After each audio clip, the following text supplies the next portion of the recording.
Can you build muscle and strength with no weights at all? Watch this. Our next caller is Dan from London. Dan, what's happening? How can we help you? Hi guys, nice to be here. I'm calling about resistance bands. I'm a trainer. I've been personal trainer certified for a year now, so still early on my journey. And thanks to all you guys for all your help and your programs as well. They've really been massive value to me just early on in this process, and I'm loving it. And what I train, well, who I train in particular, is dads in middle age, many of whom haven't got experience of training before. And they often have no equipment. They don't have access to a gym. And what I like to do is to get them working with body weight and then into resistance bands to introduce them to resistance exercise. Now, what I find is that this may be my inexperience as a trainer, but I find that I want to get them into heavier stuff. I want to get them into different types of exercise with dumbbells, kettlebells, but I find that there's a sort of a cost problem sometimes with that they don't want to invest in more equipment.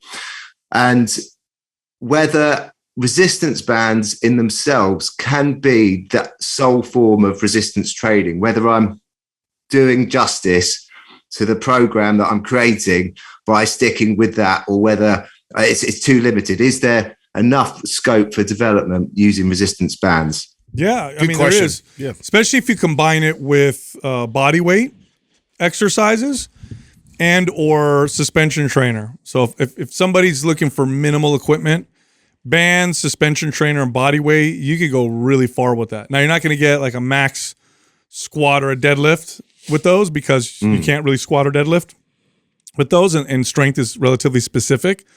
But can you build good muscle, strength, function using just what I said? Absolutely. 100%. Absolutely.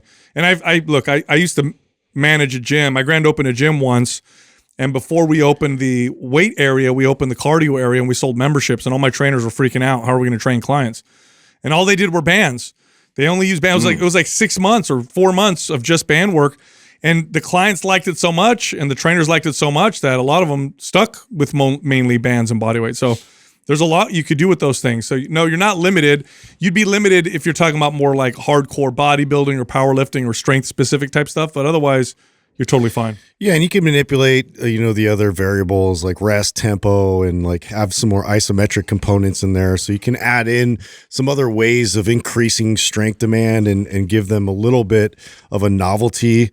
So that way you can kind of interrupt what you've been doing with them with resistance bands and with just body weight explicitly. So, but yeah, eventually at some point, maybe they will want to do more. And at that point you can introduce them into, weight training with dumbbells or kettlebells and eventually barbells. But, I think you can do a whole lot, for quite some time with that limitation. So, you just got to get a little more creative is all. I love Sal's idea too. As a trainer, if you don't have this already, I would definitely grab a suspension trainer. That's such a great tool to progress these clients.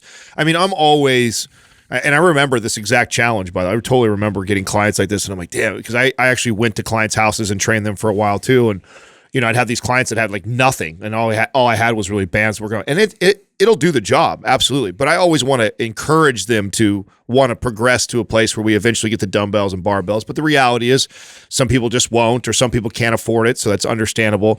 So the suspension trainer ended up being like just a godsend for me. That was something that I used all the time, because you can make that. You can make it real hard. Real challenging, and it does a really good job of regressing it. So like when you have someone in the middle, it's like it's real easy to tell you like, oh, well, you can progress a client to a single leg pistol squat, and that's really hard, and you'll build some muscle doing that. But like, how many middle-aged dads who, just got good at body weight lunges is going to be able to do a pistol squat with good form and not, blowing their knees out, right? So, but having a suspension trainer, I can regress that, right? I can back it up to where they're using that, and I make it where they get a lot of assistance, and then I make it a little more challenging until eventually they are doing a single leg squat, which I guarantee will build some serious muscle doing that. So yeah, I think the suspension trainer would be a nice tool for you to keep in addition to the bands. And then, of course, we're always trying to encourage our clients to get to barbell and dumbbell. I used to run into this a lot too, training people at their house. And so I used to carry with me like at least 3 different types of kettlebells. So that way, at least I had one that they could press, one that they could pull, and then one that was more specifically for squatting and deadlifting. So, you know, at least I had that as an option to then kind of introduce it to them and start getting them a little bit of work that way. But that's obviously an investment on your part, you know, bringing that in. Yeah, you know, Dan, here's a little trainer secret. You became a trainer a year ago? Yeah, that's right. All right. One of the most, I mean, when I learned this and I figured this out, it really made me a wizard with clients. And that was that. Training with no pants on? Yeah, no. Works every time. That's why Adam got fired. It's re-sign them all that way. Re-sign them all. No, really, when I wanted somebody to do something and they were reluctant, I would wait and then they would eventually want to do it. You know, Justin kind of hinted at that a little bit. Like, I want a client to use weights. And they say, no, I don't want to use the weights. I just want to use bands. Okay, no problem. And I would just train them with bands. And then eventually, 9 out of 10 times, Get them addicted. they would be like, hey, can we try some dumbbell exercises? You know, or a client says, I only want to work out 1 day a week. No problem. 1 day a week. Let's just do that. Knowing that if they were consistent and they showed up and I trained them and they enjoyed it, eventually they'd want to work out more than once a week. So that's a little trainer secret. So what'll probably happen is you tell your clients, because what you don't want to do, the opposite is this, or the other side of the coin is this. You don't want to make your client feel like they're wasting their time just because they're not using barbells and dumbbells. That's a big mistake.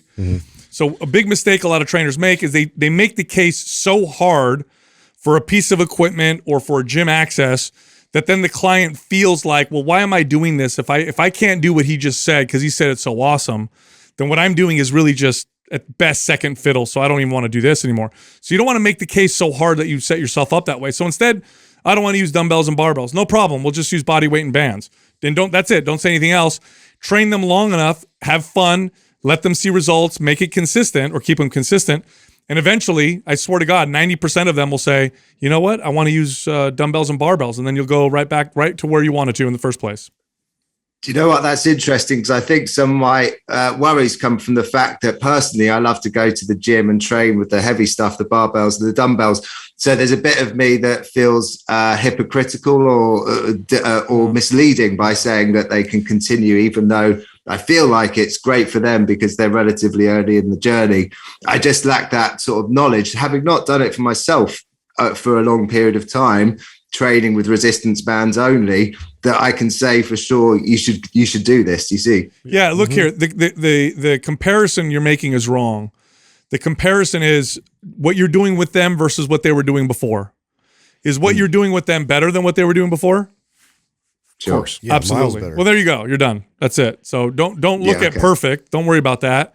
What they're doing now is so much better than what they were doing before.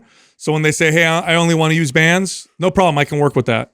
You don't want to give them any inkling of a massive feeling step forward. You don't want them to feel at all like they're doing a subpar, decision. Just no problem. okay. We could totally work with that. No big deal. Dan, do you own a MAP suspension yet? I do not actually, no. I'm gonna have Doug Yeah, send that to get you. that. Yeah, and then you just get a suspension trainer. wicked. yourself. Yeah, we'll send that over to you, and then if you don't have one already, I invest in that, and I think that's a great tool for a trainer to have to progress these clients. So take a look at that and take the programming out of there. You'll like it. Yep. Oh, excellent. Thank you. No problem. Hey, when are you guys going to do a resistance band one? Well, We've We've Matt, talked about this actually. We a did talk pure about this. resistance band one. We've No, talked but about Maps Anywhere has body weight Got resistance. the bones band. of it, but Yeah. we'll see. Yeah. Someday. Yeah. All right, you guys are brilliant. Thanks a lot for your help. All right, Dan. Thanks, Thank Dan. you. Do you guys remember figuring that out as a trainer, where instead of like selling them so hard on doing something they don't want, you just be like, yeah, we'll do that, knowing that eventually they're going to want. It was to a do long anyway. time though. Oh, yeah. before It took a while, right? Yeah, it was a long time. It was a long time. That was most of before. my in-home clients. I mean, I had Yeah. a similar situation as that. And I would get so bored eventually that I would start bringing one new thing in and just introduce it. And then they would want to invest and buy it themselves and keep it there. And I was like, oh, okay. Yeah. Did you get affiliate codes with the equipment company? I should have. I should have. I I just think love running the hardest part is the creative thinking for the trainer on the lower body stuff. Totally. That's where it gets Totally. like, I think that's Yeah, where upper body is a lot more Yeah, options. lower yeah, I body think is that's real, and you can tough. get an incredible workout upper body with bands. I think and you can also with lower body. It just takes a little bit more creativity to do things like deadlifts, and you're doing Bulgarian split squats, Exactly. and So stuff like that, I think, is what gets challenging for trainers. Totally.